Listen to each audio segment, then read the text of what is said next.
வணக்கம் நண்பர்களே, இது நம்ம தையல் துறை யூடியூப் சேனல். இப்போ வந்து ஒரு சகோதரி வந்து நிறைய கேள்விகள் கேட்டிருந்தாங்க.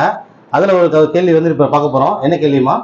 இந்த கேள்வி வந்து டாட் கால்குலேஷன் வீடியோல இருந்து கேட்டிருக்காங்கன்னா, அதாவது 40 இன்ச் பிளவுஸ்க்கு எவ்வளவு டாட் வைக்கணும், 38 இன்ச் பிளவுஸ்க்கு எவ்வளவு டாட் வைக்கணும், 36 இன்ச் பிளவுஸ்க்கு எவ்வளவு டாட் வைக்கணும்னு சொல்லி கேட்டிருக்காங்க. என்னன்னா, நீங்க சொல்ற இந்த வீடியோல வந்து எங்களுக்கு வந்து புரிஞ்சுக்கிறதுக்கு கொஞ்சம் கஷ்டமா இருக்கு, அதனால கொஞ்சம் எக்ஸ்பிளைன் பண்ணி சொல்லுங்கன்னு சொல்லி கேட்டிருக்காங்க. ஓகே ஓகே, இப்போ உங்க சொல்ல கேள்வி புரியுது. அதாவது நம்ம டாட் கால்குலேஷன் ஒரு வீடியோ வந்து போட்டிருந்தோம், டாட் கணக்கீடுன்னு சொல்லி.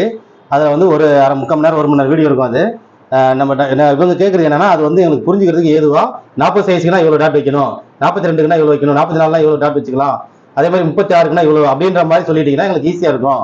அதை நம்ம வந்து குறிப்பாக எழுதி வச்சுக்கலாம் அப்படின்றதுக்காக அவங்க கேட்குறாங்க. ஈஸியாக இருக்கும் அப்படிங்கிறதுக்காக நம்ம தவறான வழிமுறை நம்ம சொல்லித்தரக்கூடாது. நம்ம அந்த மாதிரி வைக்கவும் கூடாது. வச்சா அது சரியா வராது. 36 சைஸ், 40 சைஸ், 42 சைஸ்னு டாட் கால்குலேஷனோ எதுவுமே கணக்கு எடுக்கக்கூடாது. நம்ம ரெடிமேட் ப்ளவுஸ் உருவாக்கல, நம்ம ஒரு கஸ்டமருக்காக தைச்சு கொடுக்குறோம். ஒரு கஸ்டமருக்கான அளவுகள் மாறும். அப்பர் செஸ்ட் வந்து 36னா மிடில் செஸ்ட் வந்து 40, 42, 44 போகும், 38 இருக்கும், 36 இருக்கும், 37, 38 இருக்கும். எப்படி வேணாலும் வரும். 2 இன்ச்சு 3 இன்ச்சு வித்தியாசம் இருக்கும். இடுப்பு அளவுக்கு வந்து வித்தியாசங்கள் இருக்கும்.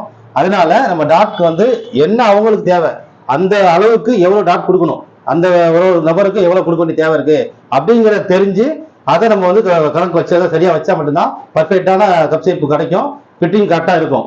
அதுதான் அந்த வழிமுறை தான் நம்ம சொல்லியிருக்கோம். இது கஷ்டமா இருந்தாலும் சரியான கணக்கு, சரியான பாதை, ஈஸியா இருக்குன்றதுக்காக நம்ம தவறான வழியை சொல்லித்தரக்கூடாது.